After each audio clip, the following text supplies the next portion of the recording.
Salve, salve, doutores e doutoras! No século XIX, acreditava-se que as pessoas que sofriam problemas mentais estavam alienadas de sua verdadeira natureza. Especialistas que as estudavam eram conhecidos como alienistas. E se uma dessas pessoas fosse responsável por uma série de assassinatos? Quem seria o mais qualificado para pegar um assassino? Um detetive ou um médico? Já não seria o médico um especialista em seguir pistas, formular hipóteses e solucionar casos? Sejam bem-vindos a mais um Cineápse.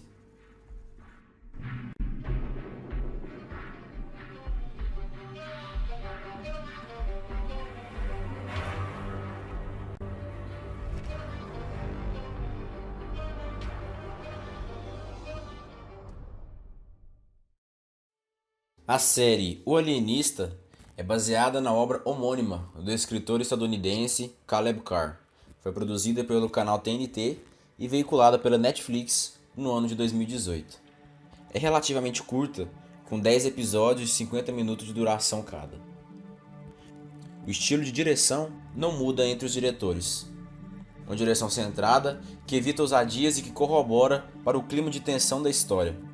A edição trabalha o ritmo dos episódios de forma que equilibre entre o frenético e o marasmo total, mas sempre trabalhando para aquele detalhe no final do capítulo, que te deixa ansioso para assistir o próximo. A câmera trabalha bem os espaços abertos, mas melhor ainda, os ambientes fechados. É sempre parada e simétrica, mostrando somente o necessário para aquele momento. O enfoque para os diálogos, onde a câmera não fica de um lado ou na diagonal de quem fala, mas sim de frente, fazendo com que o personagem dialogue diretamente com o telespectador, e este se sinta tragado pela conversa. O tom de cores neutras e frias trabalha lado a lado com o design de arte de cenário e figurino, que fazem jus à época. Sem dúvida, uma das melhores representações de Nova York do século XIX. Ademais, a trilha sonora é memorável. Composta de cordas e tambores, contribuem para gerar uma atmosfera intrigante. A série não gosta de enrolar. Já no primeiro episódio, a premissa é estabelecida e os personagens principais se cruzam, dando início a essa intensa investigação. Uma série de assassinatos surge na cidade e os alvos são sempre os mesmos: meninos e adolescentes que trabalham como prostitutos nos bordéis de Nova York.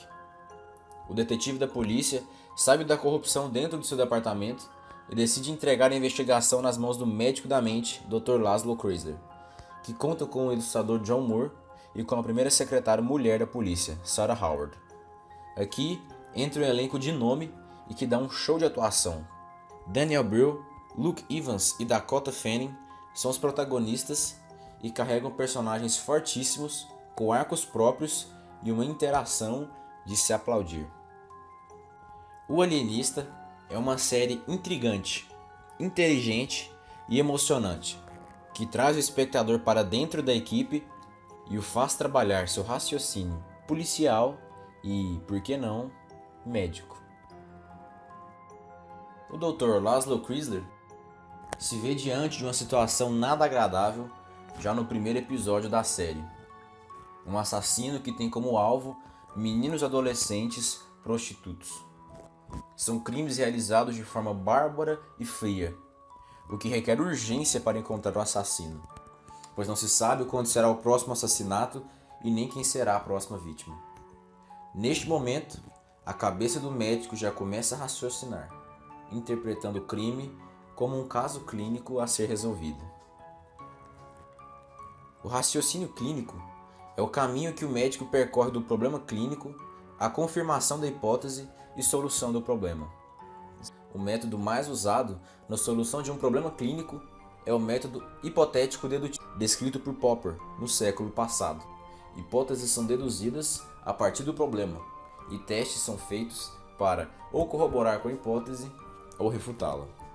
Em seu artigo Raciocínio Clínico, o processo de decisão diagnóstica e terapêutica, Rea Neto diz o seguinte: o modelo que os médicos utilizam para solucionar problemas clínicos é muito semelhante a abordagem dos detetives diante de um crime ou dos cientistas quando confrontados com fenômenos inexplicados. Em cada uma dessas situações, um problema surge para o qual uma explicação segura não é imediatamente evidente, e várias hipóteses são levadas em consideração. As informações necessárias à decisão sobre qual das hipóteses é correta requer a coleta de outras informações, a interrogação de testemunhas e a busca de pistas pelo detetive, a observação e a experimentação pelo cientista, e a entrevista, o exame físico e os testes laboratoriais pelo médico. Diante disso, podemos ver claramente o raciocínio empregado pelo Dr. Chrysler e sua equipe. Primeiramente, a busca pela arma com a qual são realizados os crimes. Daí, o padrão de locais onde são localizados, o padrão das vítimas escolhidas. Todas as hipóteses acabam sendo testadas e passos são dados em direção ao assassino. A solução do problema é clara quando descobre o padrão das datas dos assassinatos e então surge a possibilidade de antepor o assassino. Na prática médica, o raciocínio clínico possui dois componentes que devem ser executados de forma entrelaçada. O primeiro é a base de conhecimento do médico, que a princípio deve ser extensa. Esse conteúdo ainda é dividido em conteúdo centrado no dado, que é o que ajuda o médico a interpretar as pistas, sinais, sintomas, exames e imagens, e conteúdo centrado na doença, que faz o caminho inverso e permite o médico conhecer as manifestações de cada doença. E por fim, o segundo componente é o método de aplicação desse conhecimento na busca de uma solução para o problema. Tendo isso em mente, o raciocínio clínico é composto de pequenas fases que devem ser seguidas corretamente para um diagnóstico preciso. E aqui vemos o Dr. Chrysler entrar em ação. A primeira parte do processo do raciocínio é formar um conceito inicial, o ponto de partida do problema. A partir daí, o próximo passo é gerar múltiplas hipóteses diagnósticas com base nos conhecimentos próprios e avaliar e regenerar estas hipóteses. Após a criação e avaliação das hipóteses, cabe ao médico realizar a síntese do problema, que é um resumo de todo o quadro com todas as informações disponíveis, e partir para a solução do problema. Esta, por sua vez, é dividida em duas partes: a decisão diagnóstica e a decisão terapêutica. Vale ressaltar a importância do diagnóstico diferencial e como pequenas diferenças podem levar o médico a diferentes decisões. É importante que em seu estudo diário da arte da medicina, o acadêmico se atente a tal estilo de pensamento e o treine a fim de formar uma corrente automática de raciocínio e viver a experiência diária de ser um detetive. E quando alguém lhe perguntar como foi seu dia, responder de forma confiante, pegando assassinos e criminosos como nunca. E então, se a partir de agora você vai usar o seu raciocínio clínico para descobrir quem está pegando a sua comida na geladeira, deixe aqui seu like. Nos comentários, críticas e sugestões de novos filmes e séries sobre medicina. Inscreva-se no canal e compartilhe com os amigos. Para mais Cineápsis.